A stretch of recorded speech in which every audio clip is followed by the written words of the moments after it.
সপ্তমীর দিন তো বেরিয়ে পড়েছিলাম শাড়ি পরে, তোমাদের সাথে বলেছিলাম পরে পুরো ব্লগটা শেয়ার করব। আশা করি ভীষণ ভালো লাগবে। তো দেখো চলে আসলাম আমরা সবাই মিলে, বান্ধবীরা মিলে একদম চলে এসেছি রামকৃষ্ণ মিশনে। টোটো ধরে একদম বাড়ির সামনে থেকে টোটো ধরে একদম রামকৃষ্ণ মিশনের সামনেই আমাদেরকে নামিয়ে দিয়েছে। তো দেখো চলে এসেছি, সেইখানেই যাচ্ছি। প্রত্যেক বছর অষ্টমীতেই আসি, কিন্তু এই বছর সপ্তমীতে গিয়েছিলাম, কারণ অষ্টমীর দিন আমার বান্ধবীর ডিউটি রয়েছে, সেই জন্য অষ্টমীর দিন ওর ছুটি নেই, তাই সপ্তমীর দিনই আমরা চলে এসেছিলাম। তো ভেতরে ঢুকতেই তো দেখেছো কত বড় একটা মাঠ, আর কত সুন্দর পরিবেশটা শুধু দেখো, এত ভালো লাগে। সেজন্য প্রত্যেক বছর আমরা আসি এখানটায়, এই রামকৃষ্ণ মিশনে। তো দেখো পুরো পরিষ্কার ঝকঝক তকতক করছে। আর আমরা না প্রচুর প্রচুর দেরি করে মানে ফেলেছিলাম, একেবারেই শেষের দিকে গেছিলাম আর কি। এখানে প্রত্যেক দিনই প্রসাদ খাওয়ানো হয়। তো দেখো কপালে ছিল, ভাগ্যিস একটুখানিও হলেও আমরা পেয়েছি, একটুখানি না ভালো মতোই পেয়েছি। তো লাস্ট ছিলাম আমরাই। তো থালা নিয়ে নিলাম, ওখান থেকে নিয়ে ধুয়ে একদম বসে পড়েছি আমরা প্রসাদ নিতে।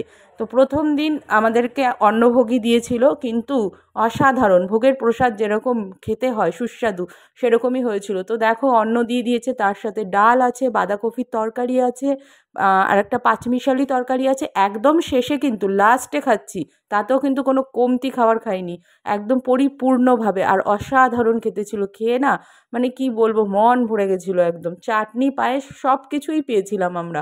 তো যাই হোক, সপ্তমীর দিন অন্নভোগ খাইয়েছিল, অষ্টমীর দিনকার খিচুড়ি খাওয়ায়। তো প্রত্যেক বছর অষ্টমীতেই যাই, যেটাই বললাম। তো সপ্তমীতে সেদিনকার গিয়েছিলাম, কিন্তু দারুণ লাগলো। ভেবেছিলাম হয়তো আমাদের কপালে আর এই ভোগ প্রসাদ নেই, কিন্তু না, দেখলাম লাস্ট অবধি আছে। তো দেখো আমরা কিন্তু এই কজনই একদম শান্তি করে মন ভরে খেয়ে নিলাম। খাবার পরে থালা রাখতে চলে যাচ্ছি, তো গিয়ে দেখছি যে কত লোক খেয়েছে। তাহলে দেখো সবাই কিন্তু এখানে থালা, নিজের থালা, যার যার থালা সব জলে ধুয়ে তারপরে ওইখানে নিয়ে রাখতে হবে, এই যে নৌকোটার মধ্যে রাখছে। তো কত লোক খাওয়া দাওয়া করেছে বুঝতেই পারছো, ওই থালা দেখে। প্রচুর ভিড় হয় প্রত্যেকটা দিন, পুজোর প্রত্যেকটা দিন প্রচুর ভিড় হয়। তারপরেই আমরা চলে আসলাম একটু গঙ্গার সামনে, তারপরেই এসে পড়েছি মা দুর্গার কাছে। মা দুর্গার যে মন্দিরটার মানে যেখানে মা দুর্গাকে রেখেছিল, সেখানটা একটু তালা দেওয়া ছিল কিছুক্ষণ, তারপরে খুলে দিয়েছে। দেখো সবাই চলে এসেছে মা দুর্গার কাছে। এইখানে আমরা সবাই মা দুর্গার কাছে এসে একটুখানি ঘুরে দেখছিলাম, অসাধারণ লাগছিল। আর ভীষণ ভালো লাগে, শান্ত পরিবেশ না, একদম খুব সুন্দর পরিবেশ একটা, পরিষ্কার ঝকঝকে তকতকে একদম। এই দেখো মা দুর্গাকে।